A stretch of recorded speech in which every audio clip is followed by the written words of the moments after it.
Okey, baik. Sorry dia terstop. Apa nama rakaman. So ni video yang kedua lah. Okey, Mak Lin buat video lah. Okey, sorry lah. Kita sambung. Okey, kita sambung. Okey, tadi soalan nombor 5. Apakah fungsi alatan tangan seperti dalam gambar rajah di atas? Okey.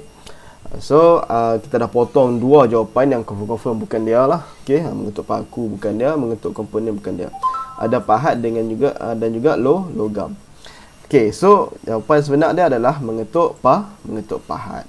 Okey, mengetuk pahat.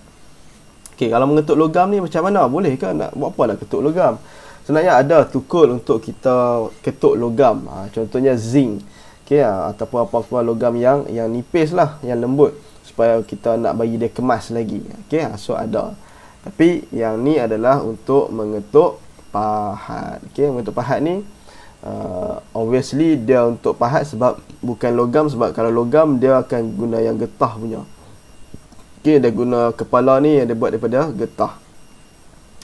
So yang ni kayu lah. Okey, yang ni kita nampak obviously dia adalah kayu. So dia untuk pahat lah. Okey. Dan juga dia memerlukan permukaan yang agak lebar. Kat sini nampak ada lebar. Ataupun orang boleh juga guna selain pada tepi ni, orang guna kat bahagian atas ni. Okey, untuk ketuk pahat. Pahat tepi serong tu lah. Okey. Alright, so nombor 6, antara yang berikut manakah ukuran kayu yang paling panjang? Dah masuk soalan matematik sikit dah. Okey, soalan matematik. Sebab apa maksud kata matematik? Sebab kat sini jawapan dia bagi cm dan juga mm. Okey, sentimeter dan juga milimeter. Ustaz, rakam tak rakam ni? Okey, rakam. Okey, apa nama tu? Sentimeter dan juga milimeter. Okey, so antum kena tahu lah hak mana satu yang paling panjang. Nak tahu antum kena samakan semua unit. Semua jawapan tu antum kena perlu guna satu unit sahaja. Okey, contoh katalah antum nak guna unit milimeter saja. Contoh milimeter, mm. So yang jawapan mm ni antum biarlah. Kena tukar saja untuk jawapan yang cm. Contoh A dan juga D ni lah. Okey, so antum kena tahu dulu. Ni matematik lah nah. cm nak tukar kepada mm. Berapa kita nak kena darabkan, nak kena bahagi. Okey, tips dia senang je. Dalam matematik pun antum boleh guna, ataupun dalam sains pun antum boleh guna. Tips dia adalah kita tahu unit mana yang kecil, unit mana besar. Yang tu first kita kena faham dulu. Kita kena tahu dulu sentimeter dengan milimeter, yang mana satu kecil, mana satu besar. Kalau dalam kes ni, sentimeter adalah sentimeter yang besar berbanding milimeter. Milimeter adalah lebih kecil daripada sentimeter. Okey, so sekarang ni kita tukar daripada yang besar, tukar kepada kecil. Okey, tips dia adalah bila mana unit besar nak tukar ke unit kecil, kita perlu darab. Okey, kita perlu darab. Tapi terbalik pula, kalau unit kecil nak pergi ke unit besar, kita perlu bahagi. Cuma kita kena tahu berapakah nilai dia. Okey, nilai dia adalah 10 lah untuk sentimeter ke milimeter ni, ataupun milimeter ke sentimeter ni adalah nilai dia 10. Okey, so kat sini antum kita nak apa ni? Kita nak darab lah kan. Okay, kita nak darab. Okey. Sentimeter kepada milimeter. Okey. A 5 cm darab dengan 10. Okey, darab dengan 10. So dia jadi 50. Okey, dia menjadi 50 mm. Okey, 50 mm. Kalau antum nak tahu lagi, ni contoh pembaris kan. Pembaris. Okey. So antum cuma pembaris maklum ni dia dah asing siap atas milimeter, bawah sentimeter. Tapi kalau ada yang jenis pembaris yang dalam sentimeter tu ada garis-garis kecil lagi tu kan. Dalam 1 cm ataupun dalam sentimeter, skala sentimeter tu dia ada lagi garis kecil-kecil tu, yang tu adalah milimeter. Okey, yang tu adalah milimeter. Okey. Ni yang sorry. Okey, ni yang jawapan A lah. Okey, yang B apa dia? 10 cm. 10 cm tukar kepada milimeter. 10 cm kan? 10 cm tukar ke ni darab 10 lah. 10 darab 10 100 mm. Okey, 100 mm. Okey, so jawapan mana yang paling panjang? Dia ada 50 mm, 40 mm, 80 mm dan 100 mm. So jawapan dia adalah 100 mm. Okey, 100 mm. Okey, ataupun antum nak tukar yang milimeter kepada sentimeter. Contoh, jom kita buat lah. Kita buat yang C dan juga apa ni? A, B, C, D. Sorry, ini bukan B ni, ini D. Sorry, ini D. So kita buat C dengan B lah. B dengan C dengan B. Okey, 80. Okey, 8 yang C ni 80 mm. Okey, dia menjadi berapa cm? Kita kena bahagi 10. 80 bahagi 10. Okey. So dia menjadi berapa cm? Dia menjadi 8 cm. Okey. Kalau B pula, mana B? B 40 mm. Okey. So bagi 10 lah. Bagi 10. Buang kosong. So dia menjadi 4 cm. Okey. So ada 8 cm, 4 cm, 5 cm dengan 10 cm. Okay, so obviously kita tampak dia adalah 10 cm lah. Okay, 10 cm. So jawapan dia D. Okay, kita tengok yang nombor 7 pula. Okay, nombor 7, pilih bahan yang digunakan. Sebenarnya tu boleh ingatkan sekali lagi lah. Okay, tips boleh share tadi. Kalau unit daripada besar ke kecil kena darab, kecil ke besar kena bahagi. Okay, so itu yang boleh guna untuk matematik dan juga sains. Okey, so nombor 7. Pilih bahan yang digunakan untuk kemasan bahan projek. Okey, ingat bahan kemasan. Okey, highlightkan kat sini kemasan. Okey, bahan kemasan. Okey, bahan kemasan ni bukan semua bahan kemasan lah. So kita kena tahu apakah bahan bahan kemasan, bahan pengikat. Okey, so untuk kena tahu yang tu beza dia. Okay, first nombor 1, cat sembur. Adakah cat ni kita gunakan untuk mencantikkan? Kemas mesti bagi cantik lah kan? Adakah cat ni kita guna untuk bagi kemaskan sesuatu projek itu ataupun cantikkan sesuatu projek itu? Yes, betul. Okay, kita tengok lain-lain. Nombor 2, paku panel. Nama pun paku. Paku ni adalah sejenis bahan pengikat kan, untuk mencantumkan apa-apa bahan lah. So dia bukan dia lah. Dia nak kemasan, bukan pengikat. So yang bahan-bahan pengikat ni kita buang. Glue panas. Glue ni apa? Glue ni gum. Gum pun sama juga adalah sejenis bahan pengikat. So bukan dia juga. Kertas las. Kertas las ni adalah kertas pasir lah. Okey, kertas pasir untuk menghaluskan satu permukaan tu kan. So untuk mencantikkan juga mengemaskan satu projek lah. Okey. So jawapan dia mestilah 1 dan juga 4. Mana dia 1, 4? Yes, C 1, 4. Ataupun tips dia, kalau antum dah jumpa paku panel nombor 2 ni salah kan, mana jawapan dia 2, potong. Potong. Okey, pun boleh juga. Okey, so selesai. Kita tengok nombor 8. Cuma nombor 7 ni apa kita nak highlightkan. Okey, kita nak belajar apa dia? Tentang kemasan. Bahan kemasan dengan bahan pengikat dia berbeza. Okey, bahan kemasan lain, bahan pengikat lain. Bahan kemasan tu nak bagi jadi cantik projek tu ataupun bagi kemas lagi projek tu. Bahan pengikat ni untuk mencantumkan apa-apa bahan. Okey, mencantumkan dua bahan yang berbeza ataupun dua bahan yang sama lah kan, kayu dengan kayu ke apa ke kan. So tu bahan pengikat untuk mencantumkan. So yang tu kena jelas lah, untuk kena faham itu. Okey, nombor 8. Berdasarkan gambar rajah di atas, pilih pasangan komponen yang betul. Kalau kita tengok kat sini, dia menggunakan apa ni? Dia ada motor. So memang confirm semua ada motor lah. Ingat, mana kata hafal tadi, ingat apa dia? Ingat pasangan dia. Kalau takal dengan tali sawat, kalau gegancu dengan rantai. So kita boleh tengok kat situ. So ni motor, takal, gegancu. Confirm lah salah kan? Takal mestilah dengan tali sawat. Kemudian yang takal dengan rantai pun confirm salah. C, motor, takal, tali sawat mungkin betul. Yang D, motor, rantai, gegancu pun mungkin betul. Kat sini dua-dua ni pasangan dia betul tak? Rantai, gegancu betul tak? Betul. Takal, tali sawat betul tak? Yes, betul. Tapi kita rujuk balik, kita tengok balik kepada gambar rajah lah. Okey, dia menggunakan takal ke, dia menggunakan gegancu ke? Dia menggunakan tali sawat ke, rantai ke? So obviously kita boleh nampak kat sini dia menggunakan takal dan juga tali sawat. Okey. Sebab apa takal? Sebab kalau gegancu, bentuk dia macam gear, dia lebih kurang gear, dia ada gerigi tu kan. Dan juga rantai ni mesti ada lubang-lubang tu kan. So yang ni kita tengok gambar dia tali sawat lah kan. Dia tak ada lubang-lubang. Dan juga takal, dia bukan bentuk macam gerigi macam gear tu, bukan. So kita dah kenal dah takal macam mana, tali sawat tu macam mana. Okey. Alright, so selesai soalan nombor 8. Soalan nombor 9. Kenapakah kamu perlu menggunakan bahan di atas sebagai sumber tenaga? Apa dia ni? Ni sel solar lah. Kan sel solar kan, panel solar, dia menyerap tenaga cahaya, dia menyimpan tenaga tu, dia menukar kepada tenaga elektrik dan menyimpan tenaga tu. Okey, untuk menukar kepada tenaga elektrik dan boleh digunakan untuk menukar kepada tenaga cahaya, lampu kan, lampu, tenaga kinetik, kipas dan sebagainya lah. Okey, so soalan dia, kenapa kamu perlu menggunakan bahan di atas sebagai sumber tenaga?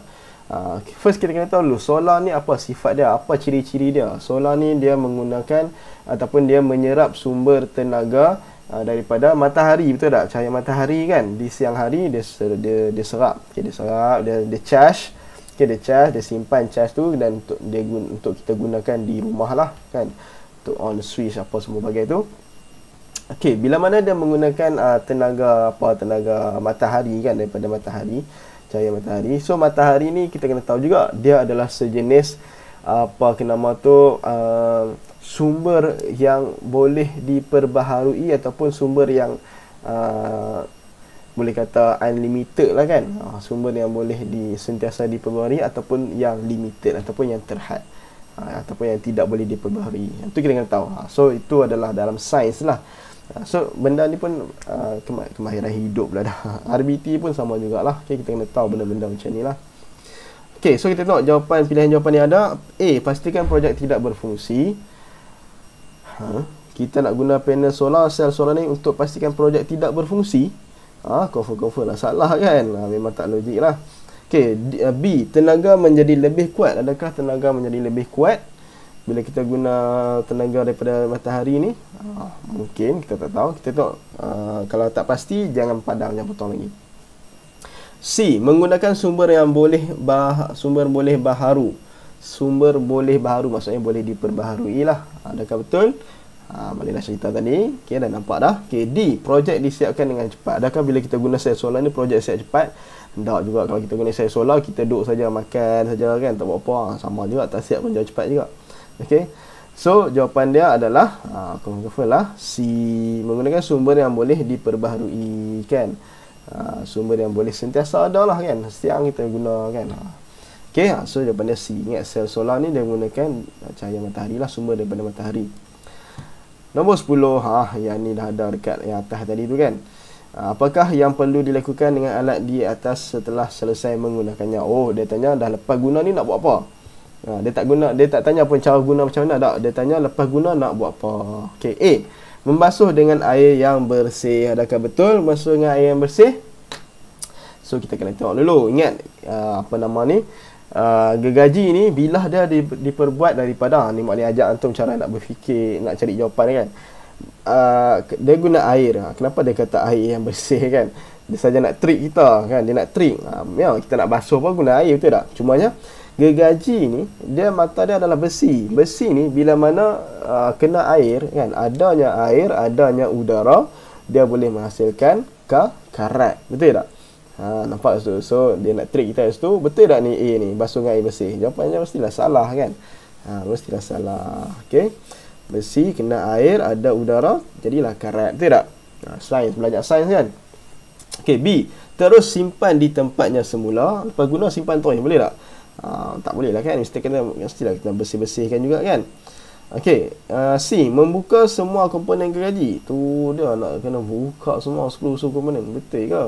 Memang tak lah, tak ada masalah kita nak buka semua komponen, bukan kita nak repair kan.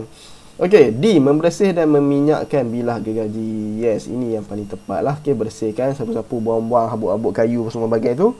Kemudian minyakkan bilah. Ingat, dia gunakan minyak bukan air. Okey, sebab dia besi. Kalau guna air nanti karat lah. Okey, alright. So selain pada itu dia gunakan minyak sebab nanti dia melancarkan lagi proses untuk kita potong tu jugalah. Okey, selain dia menahan ataupun menjaga bilah tu supaya tidak karat. Okey, 11. Kenapakah kita perlu menguji projek yang telah dihasilkan? Kenapa kita dah siap buat projek tu, kita kena test dulu, kena uji dulu. Okey, A, untuk menentukan projek boleh berfungsi dengan sempurna. Boleh jadi tak? Yes, boleh jadi. Okey, B, untuk memastikan projek mudah dijalankan. Boleh jadi tak? boleh dijalankan. Okey, boleh jadi. Okey, kita tengok C. Untuk memudahkan membuat projek yang lain. Kenapa nak buat projek yang lain pula? So sini confirm lah salah. Okey. Dan juga D. Untuk memastikan kos yang digunakan tidak mahal. Adakah kita nak pastikan kos? Ingat ayat dia kat sini, dia nak kita perlu menguji projek yang telah dihasilkan. Kita dah buat projek tu, kita nak test dia. So jawapan dia apa? Adakah untuk kira kos ataupun memastikan kos digunakan tidak mahal? Tak. Patutnya kos-kos ni kita kena buat sebelum buat projek. Yang ni dia kata setelah ataupun telah dihasilkan kan. So jawapan D ni confirm lah salah. Okey, kita potong dulu.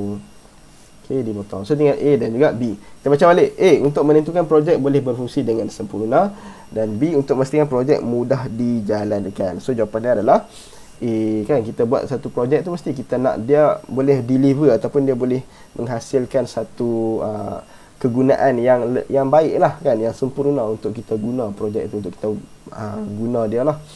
So jawapan dia adalah A. Okay, alright. So kita tengok yang soalan nombor 12.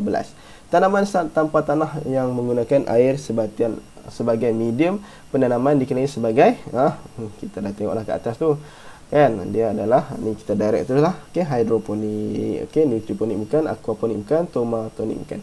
Okey, Mak Alin nak cerita sikit tentang aquaponik dengan hidroponik alang-alang sebab dah ada jawapan C aquaponik kan. Okey, apa beza aquaponik dengan hidroponik ni? Apa beza dia? Okey, senang je. Paling ketara adalah nama pun aqua. Aqua ni kalau siapa tahu cerita superhero kan, ada apa Aquaman, tidak? Aquaman. So bila Aquaman ni apa? Dia spesies apa Aquaman ni kan? Dia spesies sejenis hidupan ataupun hidupan dalam laut kan, ataupun spesies ikan lah kita kata kan. So aquaponik ni dia mesti ada ikan. Okey, aquaponik dia mesti ada ikan. Maksudnya kita buat dalam takungan tu ada ikan. Kita boleh bela ikan. Kita bela ikan dalam takungan air tu. Dan juga kita bagi makan ikan tu. Okey, kita bagi makan ikan tu. Kita bela bagi makan lah kan. Hidroponik tak ada ikan. Okey, kita gunakan nutrien, larutan nutrien lah, atau baja cayak tu kan, baja air tu. Aquaponik baja dia adalah makanan ikan kan? Tak, baja dia adalah najis ikan tu menjadi sebagai baja kepada tanaman kita. Okey, so tu beza aquaponik dan juga hidroponik. Okey, okey, 13. Apakah teknik hidroponik yang ditunjukkan dalam gambar di atas? Ingat ada 3 kan? Mak Lin pun dah minta untuk buat nota, betul tak? Okey, ingat takung, nutrien cetek, nutrien dalam. So hidroponik, aquaponik ni masalah lah. Dia ada takung, nutrien cetek dengan nutrien dalam. Okey, so kita tengok sini apa yang kita boleh nampak dekat sini. Dia adalah nutrien cetek ataupun nutrien dalam. Macam mana kita nak tahu beza dia? Yang pertama yang ketara adalah dekat hujung ni, tempat saluran air nak keluar balik ni. Okey, air nak keluar balik ni, dia nutrien cetek atau nutrien dalam. Okey, kalau kita tengok sini, kalau nutrien cetek, kita memerlukan satu tali ataupun bila mana akar dia tak cukup panjang lagi kan, kita perlukan tali untuk sampai, untuk sebagai tali tu dia serap air naik ke atas. Tu nutrien cetek. Kalau nutrien dalam ni maksudnya bila mana akar dia dah tumbuh kan, so dia boleh capai air, so kita boleh naikkan sikit, so dia jadi nutrien dalam. Okey, so kalau dekat sini apa yang kita boleh tengok adalah takung, confirm lah bukan. Sebab apa bukan? Sebab dia ada motor, nampak ni, dia ada motor ni. Motor ni dia serap air, dia sedut air ni masuk sampai ke bawah ni kan, sampai ke atas tu kan. Okey, alright. So kat sini kita tengok ayak dia pula.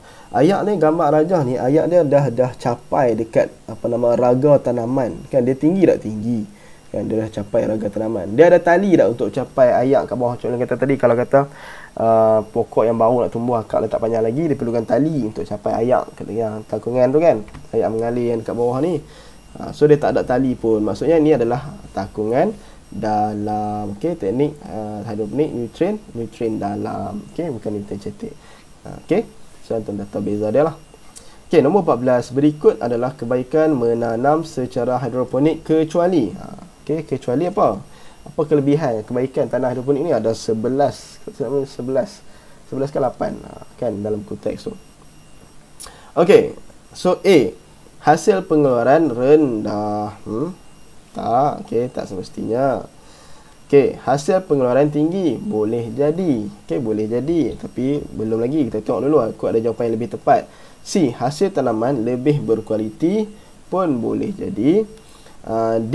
Kawalan penyakit mudah dilakukan pun boleh jadi juga. So yang mana satu yang lebih tepat? Okey, yang mana satu yang lebih tepat? Hasil tanaman hasil pengeluaran tinggi ke? Ataupun hasil tanaman lebih berkualiti ke? Ataupun kawalan penyakit mudah dilakukan. Yang mana tu? Kawalan penyakit betul tak boleh mudah dilakukan? Betul lah kan, sebab dia punya sistem susunan itu sangat-sangat cantik kan, sangat-sangat tersusun, mudah untuk kita kawal apa-apa penyakit yang ada kat pokok tu. Okey, lebih berkualiti ni ataupun pengeluaran tinggi ni dia bergantung kepada baja yang kita gunakan juga. Okey, baja kan nutrien yang kita gunakan tu macam mana kan. So dia bukanlah paling tepat ini adalah di kawalan penyakit mudah dilakukan. Okey, mudah kita nak orang kata tengok pokok-pokok tu. Okey, sangat-sangat mudah lah. Alright, so kita tengok seterusnya. Sebab kualiti tinggi ni yang tanaman bukan hidroponik pun boleh juga. Okey, so kita tengok soalan nombor 15 mana kata. Bagaimanakah kamu hendak memastikan biji benih yang disemai pada span boleh bercambah? Okey, kita tengok macam mana kita nak semai biji benih dekat span tu dia boleh tumbuh lah. Okey. Memastikan span yang digunakan telah dipotong. Adakah itu faktor utama untuk biji benih itu bercambah? Bukanlah. Okey, itu bukan faktor utama dia lah. Okey. B. Memastikan biji benih telah bercambah. Dia kata hendak memastikan biji benih yang pada span boleh bercambah. Boleh bercambah. Yang ni kita biji benih telah bercambah pun memang bukanlah. Okey. C. Memastikan span sentiasa kering pun memang taklah, dia memerlukan air. Dan D. Memastikan span sentiasa lembab. Ini yang terbaik. Okey, ini yang terbaik. Okey, memastikan span sentiasa lembab. Dia bukan basah, maksudnya dia bukan kena duduk dalam air yang bertakung tau. Dia hanyalah perlu lembab. Okey, tu kena tahu beza lembab dengan basah tu. Okey, lembab tu hanya adalah air yang sikit-sikit saja. Okey, tu boleh spray air macam tu je. Tapi jangan sampai dia pastikan span tu dia tak kering lah. Okey, ataupun tisu tu dia tak kering. Okey, so nombor 16. Sikit lagi, ada 4 soalan lagi. 5 soalan lagi. 16, 17, 18, 19, 20. 5 soalan lagi. Okey, gambar raja di atas menunjukkan rumah lindungan hujan. Okey, rumah lindungan hujan. Apakah fungsi rumah lindungan hujan dalam penanaman secara hidroponik? First kali kalau dia kata lindung hujan tu betul jugalah, mengelakkan air hujan masuk ke dalam tanggungan hidroponik kan. Tapi adakah ini faktor ataupun ini fungsi utama dia? Kita tengok yang lain dulu. Mengelakkan cahaya lah ni kan. Mengelakkan cahaya matahari terkena larutan dalam takung. Okey, so tak relevan lah yang ni. Okay, bukan dia lah. Sebab bumbung ni dia warna apa ni? Dia lut apa? Dia lut sinar kan? Dia lut sinar, maksudnya dia putih. Dia memerlukan, dia nak juga cahaya matahari tu masuk lah. Okay. So sebab ialah pokok perlukan cahaya matahari untuk fotosintesis. Okay, C. Melindung tanaman daripada hujan. Nama pun rumah lindungan hujan kan. So kita nampak dah lah jawapan dia. Kemudian melindungi tanaman daripada cahaya matahari. So jawapan dia adalah jawapan dia adalah C. Okey, jawapan dia adalah C. Dia kata melindung tanaman daripada cahaya matahari tak, sebab yang ni dia warna dia lut cahaya. So maksudnya dia memang nak perlukan cahaya matahari lah. So D tu memang bukan dia lah. Okey. Alright, so nombor 17. Antara berikut manakah medium yang sesuai digunakan dalam penanaman menggunakan teknik hidroponik hidroponik takung? Kokopit, tanah, air, medium campuran. Antara berikut manakah medium yang sesuai? Dia tanya sini medium. Okey, medium. Nama pun hidroponik mestilah air. Okey, hidroponik mestilah menggunakan air. Okey. So tanah bukan, medium campuran bukan. So jawapan dia adalah air. Okey, selesai. 18. Mengapakah kita digalakkan menggunakan bahan kita semula seperti botol plastik untuk menghasilkan bekas teguran tanaman secara hidroponik? Mudah untuk penanaman. Mudah bukan faktor utama. Okey, bukan jawapan yang paling tepat. Menjimatkan kos, ini yang kita nak sebenarnya. Menjadikan pokok tanaman lebih subur pun tak. Okey, bukan dia. Akar pokok lebih cepat tumbuh. Jadi kenapa saya ingat akar pokok lebih cepat tumbuh? Apa tak padam? Okey, akar pokok boleh cepat tumbuh memang tak lah. Mudah untuk menanam. Okey, pun tak. Okey, so jawapan dia adalah menjimatkan kos. Okey. Kalau lain, kod lah ada jawapan lain. Dia kata untuk menjaga, okey, untuk menjaga bumi kan daripada bahan-bahan yang tidak boleh dilupuskan ke apa kan. So itu pun antara jawapan yang baik lah. Tapi tak ada kat sini. So dia adalah untuk menjimatkan kos. Okey. Okey, nombor 19. Gambar daun apa ni? Sawi tak silap malam ni. Siapa biasa masak tahu lah kot. Macam tengok sawi kan. Lubang-lubang. Ni lubang-lubang ni kena tembak ke? Bukan. Ulat lah. Ataupun kulat. Ada ni lah serangga yang makan dia. Gambar raja di atas menunjukkan daun sayur yang telah dituai.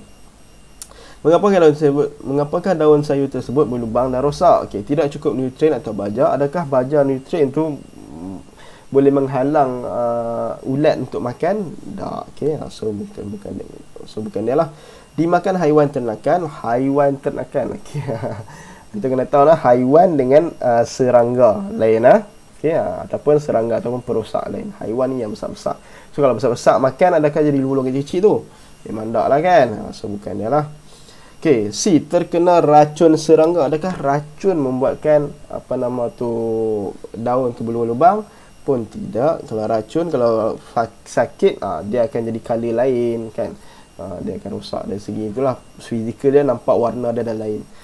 So serangan perosak, yes, ini yang paling tepat lah. Serangga perosak lah. Dan ulat-ulat semua tu lah, tu perosak lah kita panggil. Kesian dia kan, dia tak bersalah kan, dah makanan dia, kita panggil perosak dah. Nak buat macam mana kan. So itu kita gelaran dia lah, gelaran dia. Okay, so nombor 20. Kenapakah rekod pendapatan hasil tanaman perlu dibuat? Kenapa kena buat rekod? Kenapa kena buat rekod pendapatan hasil tanaman ni? Okay, rekod pendapatan. Okay, kita tengok pilihan jawapan yang ada. A, untuk mengetahui jumlah keseluruhan hasil tanaman. Nak tahu jumlah hasil tanaman, boleh jadi. Supaya hasil yang rosak boleh direkodkan. Dia tak nak, dia nak rekod pendapatan. So, hasil yang rosak ni boleh direkodkan pun bukan. Untuk menentukan harga jualan. Adakah kita nak tentukan harga jualan? Tak. Okay, kita rekod pendapatan ni mesti kita dah jual dulu. So, bukan dia lah. Supaya mendapat untung yang banyak. Okay, mendapat untung yang banyak pun bukan dia. So jawapan yang paling tepat adalah A, untuk mengetahui jumlah keseluruhan hasil tanaman. Kan, rekod yang kita nak tahu semua tu. Okey, selesai. Alhamdulillah, habis untuk latihan kita, ulang kaji kita dalam buku Mesra Digital ni. Okey, so antum dah tengok dan dah tahu macam mana cara muallim nak cari jawapan kan. So garis yang mana tak logik langsung tu garis buang dulu supaya kita tak terpilih jawapan yang salah lah. Okey. Ini 20 soalan saja, tapi dalam peperiksaan nanti antum akan jawab 30 soalan objektif. Okey, so antum akan bulatkan dekat jawapan, kertas jawapan yang muallim sediakan lah. Okey, hitamkan sehitam-hitam je lah. Okey, hitam betul-betul hitam. Guna pensel 2B. Okey, dan jangan bagi berlubang lah. Okey, dan juga yang muallim ingatkan sekali lagi, jangan conteng kertas jawapan. Okey, jangan conteng. Okey, so itu saja muallim harap antum dapat lah. Okey, orang kata apa? Refresh balik kan yang kita dah belajar sebelum-sebelum ni. Okey, sebenarnya kat dalam buku tu ada jawapan tu tak kan, dalam buku Mesra tu ada jawapan. So antum muallim tak maulah antum guna jawapan tu untuk salin je tak. Muallim nak antum tahu apakah fungsi ruang jawapan ataupun helaian jawapan yang disediakan tu adalah untuk semak kita punya latihan, kita punya hasil. Maksudnya kita buat dulu, okey, buat dulu baru kita semak dekat dalam jawapan tu. Okey, okey. Alright, so itu saja untuk video kali ini. Sorry lah muallim terpaksa buat dua video tadi, stop video yang awal tadi. So ni video kedua. So muallim harap antum dapat sesuatu lah, okay, untuk antum bawa ke exam nanti. Alright, so itu saja. Sekali lagi muallim minta maaf kalau kata tak dapat kita nak bersuah secara bersemuka. Okay, lain lagi grup B kan, grup B pun Nam Maliki grup B pun tak dapat jumpa muallim juga. Hari tu Nam Maliki grup A sahaja kan. Nam Hanafi lagi lah, kesian kan, muallim terpaksa ambil cuti lah, okay, muallim MC. So antum bersama lah, muallim harap antum jaga kesihatan. Okey, kalau kata ada apa-apa gejala apa semua tu yang kita tak mau tu, bagi tahu siap-siap dekat muallimah. Okey, PM guru kelas ataupun bagi tahu terus direct dekat muallimah Asma lah. Okey, PKM kita apa yang antum rasa, okey, supaya PKM akan maklumkan apakah langkah susulan lah. Dan juga ingatkan kalau siapa yang ada gejala-gejala ni, cubalah buat test RTK tu kan. Beli alat untuk test COVID tu dekat farmasi ke. Buat test sendiri. Dia ada dua jenis, yang ayat liok tu dengan yang cucuk dalam hidung tu kan. So Mualim pun dah buat dua-dua jenis tu kan. So alhamdulillah negatif. So tu boleh buat lah, okay, boleh buat alat apa, boleh buat test tu sebelum hadir ke sekolah. Okay, so Mualim harap semua dalam keadaan yang baik, sihat semua, kita dijauhkan lah, okay, tak maulah apa nama ni, COVID ni kan. Semua dilindungi lah, okay, supaya urusan kita lebih mudah, berjalan dengan lebih lancar insya-Allah kan. Okay, so itu saja, terima kasih daripada Mualim. Wassalamualaikum warahmatullahi wabarakatuh.